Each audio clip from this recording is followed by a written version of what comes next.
Physics classes में आपका स्वागत है। दोस्तों, हमने बायोलॉजी स्टार्ट। आरएच कारक क्या है दोस्तों? आरएच कारक की जो खोज है वो कार्ल लैंडस्टीनर वैज्ञानिक ने की थी 1940 में मक्का के रिसर्च बंदर से। उसने पाया कि जिन लोगों के ब्लड में आरएच कारक होता है उनमें क्या होता है, उनका ब्लड ग्रुप पॉजिटिव होता है, और जिनके में आरएच जो नहीं होता है उनका ब्लड ग्रुप क्या होता है, नेगेटिव होता है दोस्तों। और भारत में 93% लोगों का जो ब्लड ग्रुप है वो पॉजिटिव है। और बात करें भारत विश्व की, तो विश्व में 50% लोगों का जो ब्लड ग्रुप है वो पॉजिटिव है। दोस्तों, बात करते हैं इसकी खोज की। तो इसकी खोज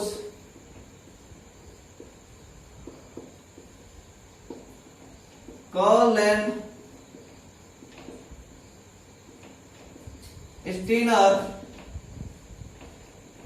वैज्ञानिक ने की थी।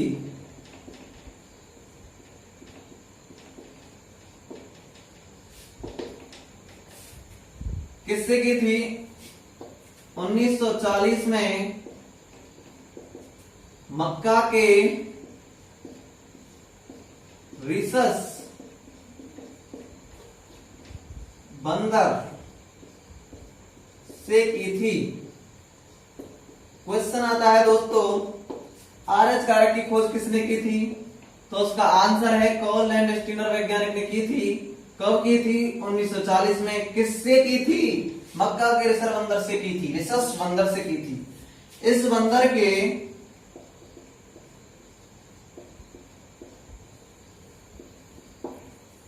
रक्त में एक विशेष प्रकार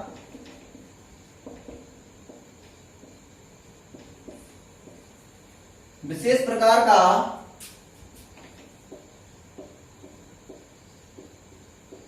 कारक उपस्थित था, जिसे आरएच कारक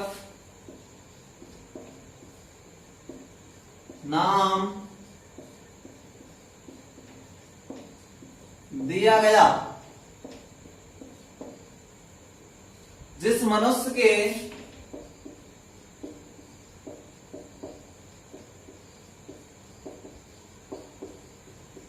आरएच कारक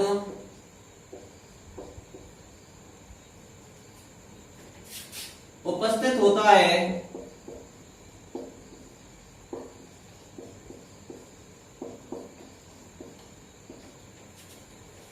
उस मनुष्य का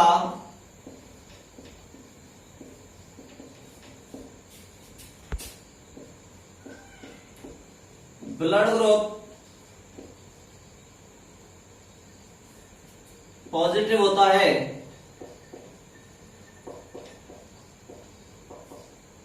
तथा जिस मनुष्य में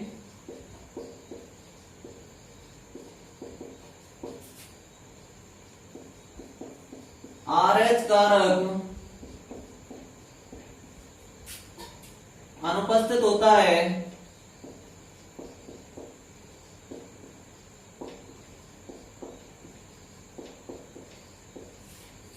उसका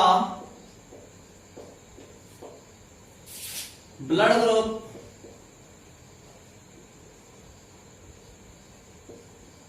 नेगेटिव होता है।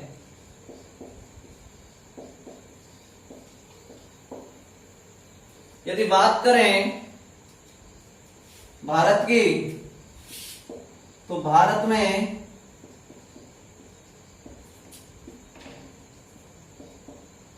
93% लोगों का ब्लड ग्रुप पॉजिटिव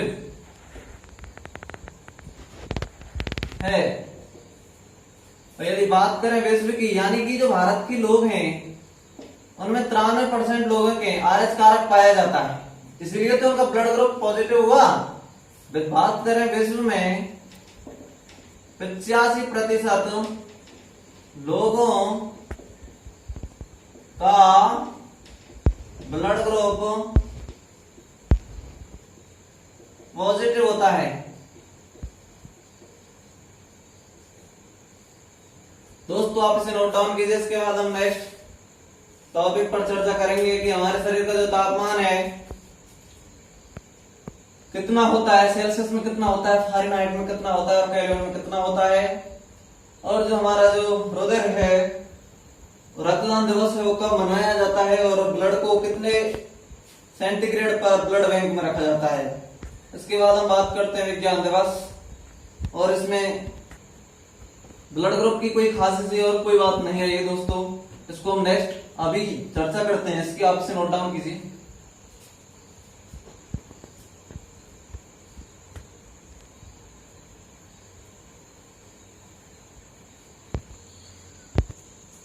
अब दोस्तों इसमें एक और बात है,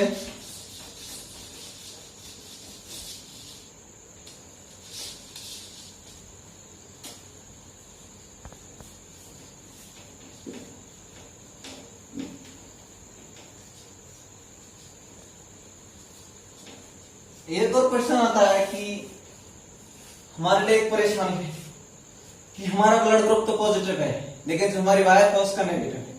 तो दोस्तों बहुत बड़ी बीमारी होने जा रही है आपके साथ, क्योंकि यदि एक का ब्लड ग्रुप पॉजिटिव है और दूसरे का जो है वो नेगेटिव है, तो जो हमारी जो संतान होगी पहली तो सामान्य हो जाएगी, लेकिन दूसरी संतान गर्भ में ही मर जाएगी। उसका रीजन है दोस्तों कि या तो आरएच कारक दोनों में उपस्थित होना चाहिए।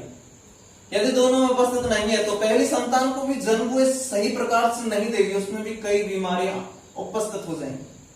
तो दोस्तों यदि लगता है कि हमारा जो ब्लड ग्रुप है वो नेगेटिव है और उसका पॉजिटिव है, तो एक एंटी-डी नाम का टीका जरूर लगवाना दोस्तों, क्योंकि जो संतान है वो भगवान की बड़ी कृपा से होती है, और यदि वही सही नहीं रहेगी तो उसमें हमारा साइंस भी क्या रहा।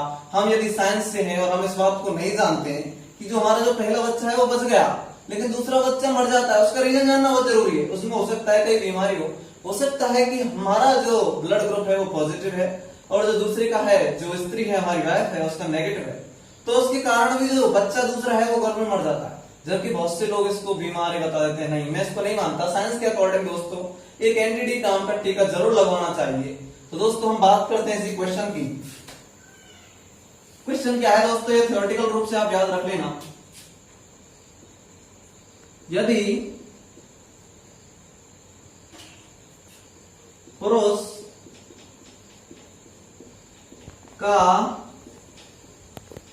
ब्लड ग्रुप पॉजिटिव है तथा उसकी पत्नी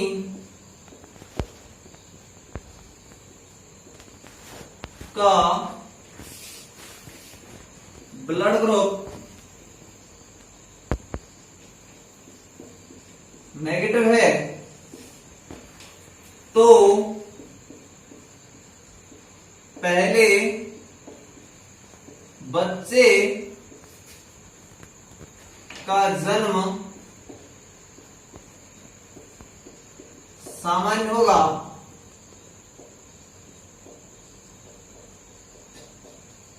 लेकिन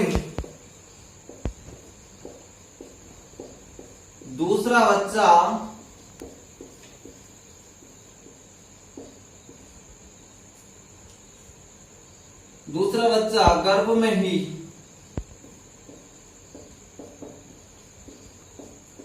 मर जाएगा।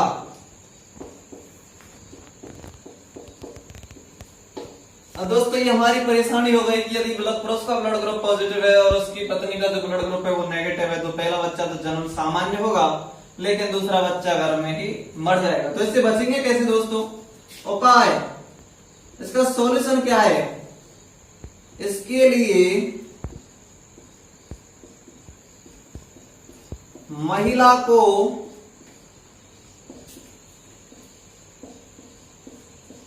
एंटी-डी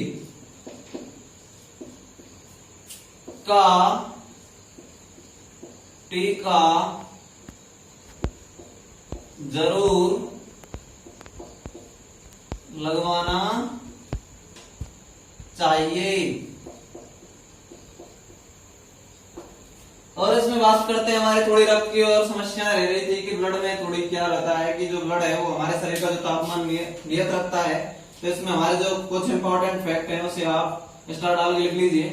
रक्त जो है हमारे शरीर का तापमान नियत रखता है।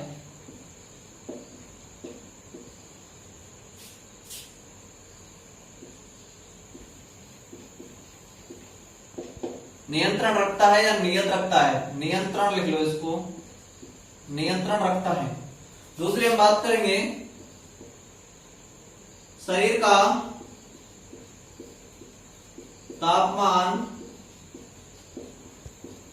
सेंटीग्रेड में कितना होता है, 37 डिग्री सेंटीग्रेड होता है।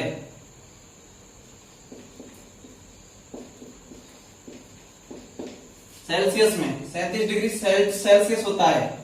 जबकि बात करें फ़ारेनहाइट की तथा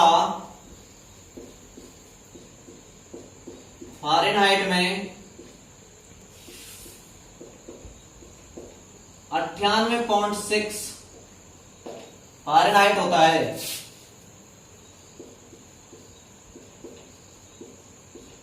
और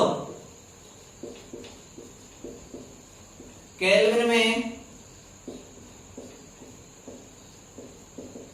310 केल्विन होता है।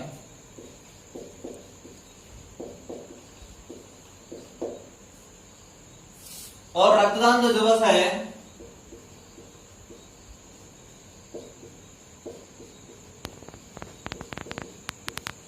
चौदह जून को मनाया जाता है।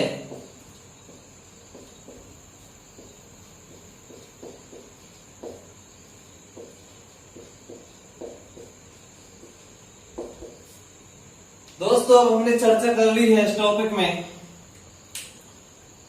कि रक्त जो है वो हमारे शरीर का तापमान नियंत्रण रखता है।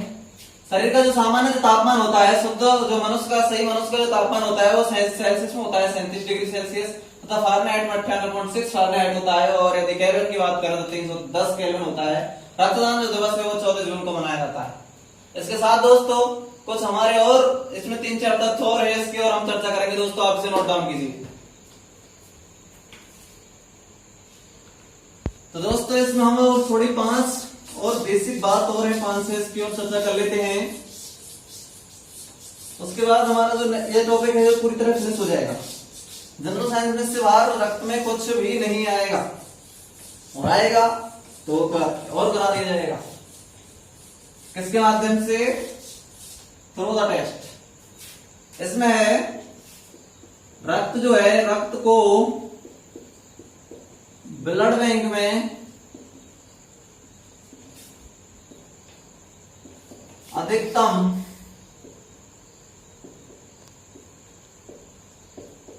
42 दिनों तक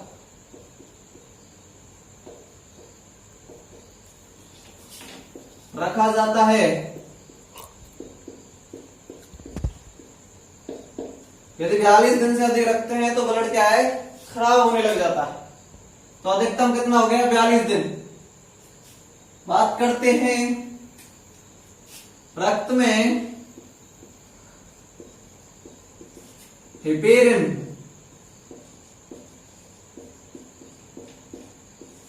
नामक प्रोटीन होती है।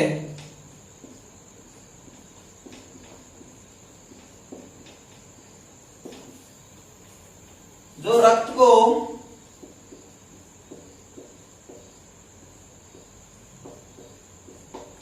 जमने से रोकती है।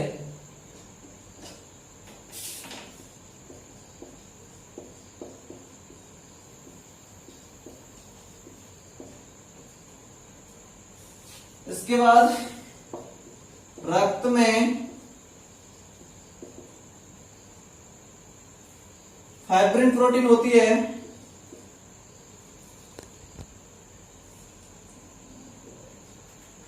इसको लाल से लिख देते हैं। फाइब्रिन प्रोटीन होती है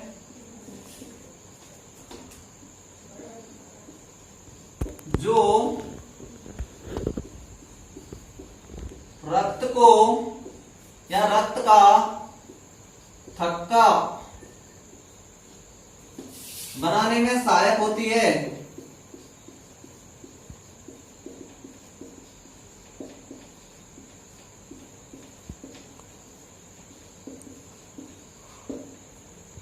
और दोस्तों रक्त को ब्लड बैंक में रखते समय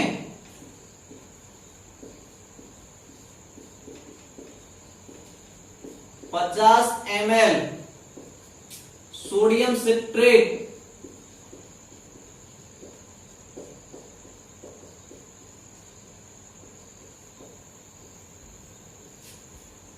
मिलाया जाता है।